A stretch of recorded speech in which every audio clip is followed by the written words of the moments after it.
So this is Tuesday, November 27th, regular class. I meant to record earlier, so this will be a really short video for you, but at least this way you get a chance to see something.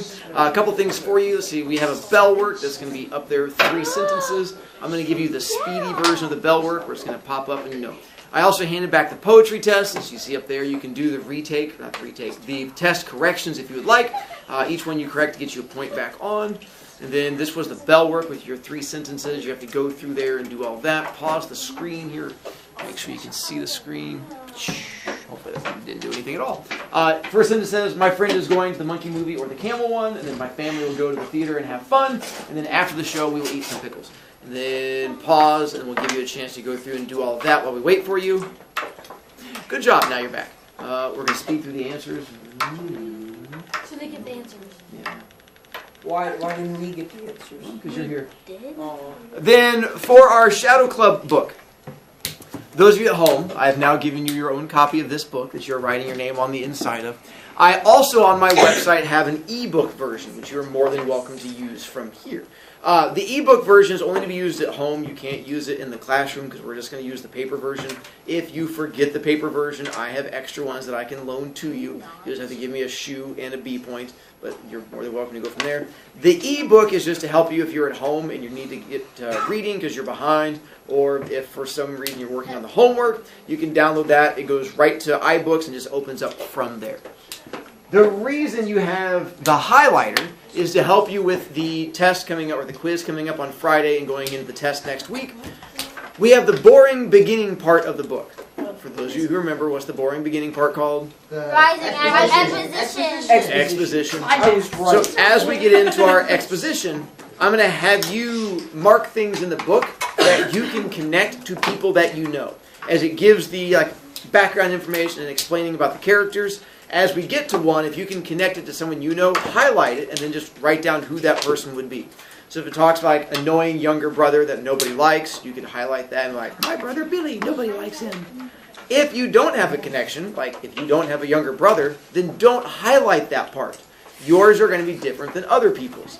The homework I'm giving you on Friday is going to be mostly just you making connections between the book and your own life. It's not the going through and answering of questions. So the more that you have the connections made, it'll make future you's life a lot easier.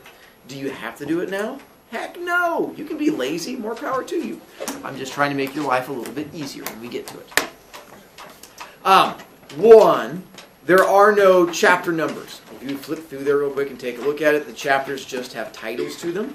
So as we go through and I give you checkpoints, then we're just going to have the chapter names that we'll get to. I'm going to read parts of the book with you. Like we'll read the first 30-some pages together, and then I'll have you have to read some on your own, and then we'll come back and read together. Are you allowed to read ahead? Eventually, yes. We'll talk about that. For now, don't read too far ahead because it'll just end up confusing you, but we'll get to that. We're going to start in the part that says prologue because it helps things make sense from Wait. prologue. I suppose you want to know all about us, don't you? All the nasty, horrible details about the vicious things we did, how we planned the accidents, how we plotted against everyone who got in our way. That's what you want to hear, isn't it? Well, it wasn't like that. Well, not to us anyway. Not at first. Things just got carried away, that's all. We were all good kids. I mean, really good kids. Not a single kid in the Shadow Club had ever done anything bad. And there wasn't a single delinquent in the bunch. Well, not at first. You guys know what a delinquent is? A little piece of crap that makes a lot of trouble. Bit more specific than I was going for, but yes. Someone who makes poor choices. I still don't know how it all happened. We just lost control, you know? Too many bad feelings have a way of spinning together into one killer tornado. And none of us in the Shadow Club knew how to stop it. Or, for that matter, where it was going.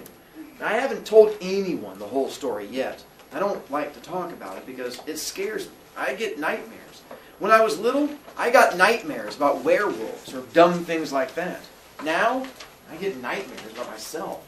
And since it happened, I've been catching other kids looking at me funny. I'm a different person now. Like, I'm that monster I dream about. But it's not true, and I don't know how to prove to them that I'm still me. I'm just a whole lot smarter now, that's all. like I said, I haven't told anyone, but I can't keep it in anymore. If I do, I'll go crazy. So listen closely, and I'll tell you all there is to know about the Shadow Club. But you have to promise you won't hate me when I'm done. I'll begin long before any of the bad stuff happened. Before I spied on Tyson McGaw. Even before the first meeting. Way back when that tornado wasn't even a breeze. Just a bunch of thoughts kept secretly in the back of our minds. Thoughts we were sure no one else could understand. It all started that day in the graveyard. The first thing I highlighted in my book was the part where it talked about that monster that people dream about, and I put out to the side me for many students. Chapter Stupid Talk. It was the strangest place for anyone to have a wedding, and whoever came up with the idea of having weddings there must have had a very sick mind. This town has to be the only town in the history of the world that has weddings in a cemetery.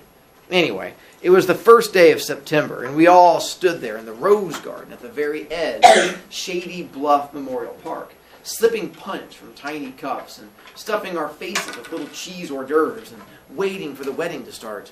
Cheryl's mom was getting married. Cheryl had been nervously chewing the lip of her cup until there was none of it left, and checking to see if her hair was still in place. And there we'll stop. Your homework is just to bring back my book tomorrow. Oh, yeah. That's a problem. We'll worry about reading later. Patsy,